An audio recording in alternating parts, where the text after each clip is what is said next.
I was going to stream tonight, but not much is going on, so I figured I'd put together a little video talking about the house fairies and some other new content that's coming to Archeage, which has got at least my guild and myself pretty excited, at least about the short-term future.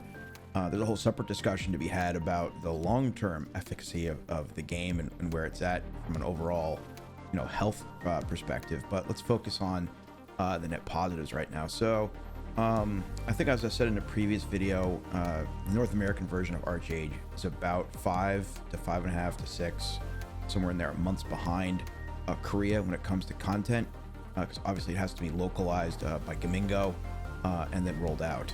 So the garden was in Korea, I want to say about the March time frame, and we're now just in, I think the garden was rolled out in 3 patches. We're in the 2nd patch of the garden. That's the Ipsnitchy, once again, however you pronounce that, dungeon, sanctuary, I should say.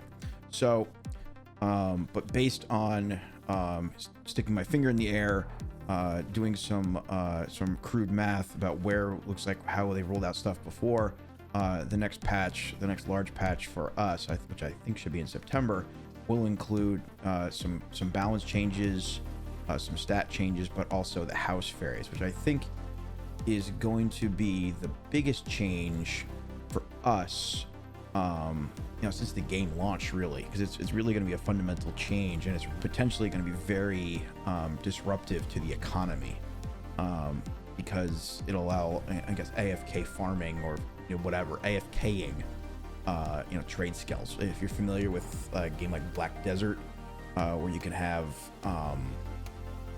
like people doing things for you, like while you're AFK, it's a similar kind of concept.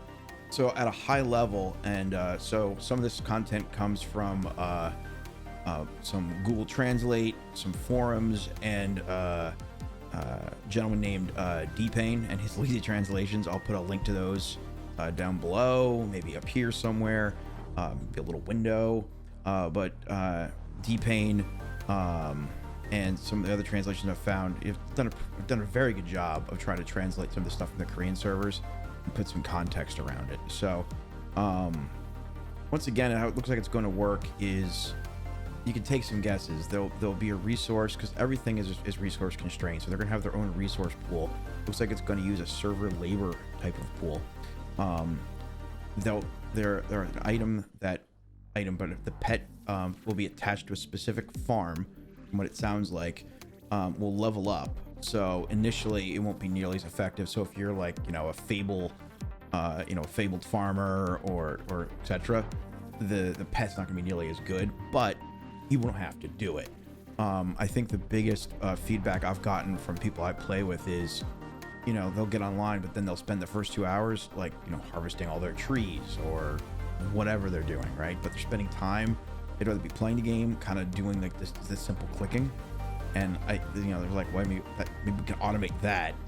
I mean, I have no problem paying the resource cost, maybe not as efficient, but then we can move on to content, and I kind of agree with that. It's very some of the stuff can be very, very repetitive. Like, do I need to really click the button 400 times to plant trees and then another 400 times to harvest them? I'm okay if I'm not quite as efficient, if I have a mechanism, an AI, a fairy in this case, do it for me. So there's going to be some more information. Looks like they're going to have like their own kind of vocation gear, so like Dawn's Drop, you'll be able to get them buffed up. They'll have their own proficiencies. I'm not sure if they're going to cap, so you're going to have to use the proficiency things like you use for your own character to level them up, etc. Don't know. We'll see about that. We'll also see about exactly how they get assigned to the farms. It sounds like they are going to be account bound, so they're not going to be tradable. But if you have multiple characters in that account, there'll be a shared pool of like fairy labor. A weird way to say it.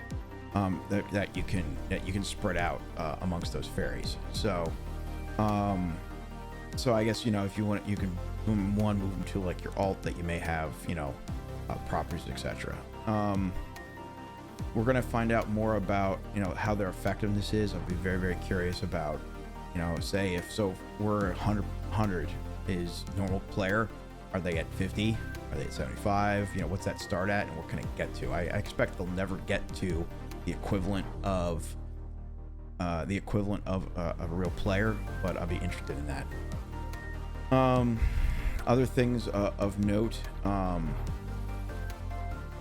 I also wonder, like, is there going to be a cap to the number of fairies you can have total? So you have 3 properties. Can you actually get a fairy for each property? Or does it become, you know, really interesting about how you allocate your properties amongst your characters, especially if you have alts, to mean the most effective? What I'm not really clear on, and I haven't found great guidance on specifically, just looking through my notes, is it doesn't really say how you obtain them.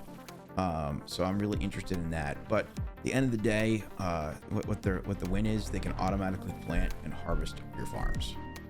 That's killer, right? I mean, I can't see anything else. I mean, yeah, the other balance fixes and stuff are important, but if, you know, I can just have somebody rip through, you know, I give them 400 trees and I come out with 300 worth of harvested trees, I'm completely okay with that. It's still a net win, because how many times, you know, I don't know about you guys, but how many times have I just like, I don't feel like planting all those trees today, right? So, or forgetting, you know, for example, say you put down compost piles for worms. How many times do we forget that you put them down, and then all of a sudden they're dying? So instead of like 25, you get 15, and you're like, you know, son of a bitch, and that kind of sucks, right? So I think that's going to be really, really important. So the hope is that's going to be coming in September. As soon as I get some more information, and hopefully some screenshots or other things I can share, I'll be sure to post them. I'll put links to this in the description, especially to like D-Pain, because he does a phenomenal job in keeping track of all the Korean patch notes. You know, I'm much more than I am. I mean, Google Translate only gets me so far, and I just don't speak Korean. But so he gets a huge kudo for going through all that kind of stuff. So otherwise, who knows how the jumble of new content in Korea is going to make it here. It's really going to be up to Gamingo. I'd love for Gamingo to put kind of a roadmap together of content, because there's some really neat stuff like balance changes, etc. I'd love to see make its way out here, but God knows when it's going to be out here. And kind of what I alluded to in the first part of this video is specifically because of the health of the server. You know, people are, you know, you have Shadowlands, right, coming out for WoW in the end of October. I think I just saw like October 27th. You have other games coming out, and that's going to really pull people away from here. So I think, given how the state of, you know, some of the server pops are ready, some sort of concrete roadmap would be very, very helpful. Because the last thing we want to deal with is a server merge and a sandbox, because that'll screw up the economy, screws up land. It's a general circus, right? So we don't want to deal with that. So I'd like to see things stay healthy enough so we can avoid that and still keep a healthy population. So that's all I have for today, guys. I appreciate, you know, please like and subscribe, and I look forward to the next one.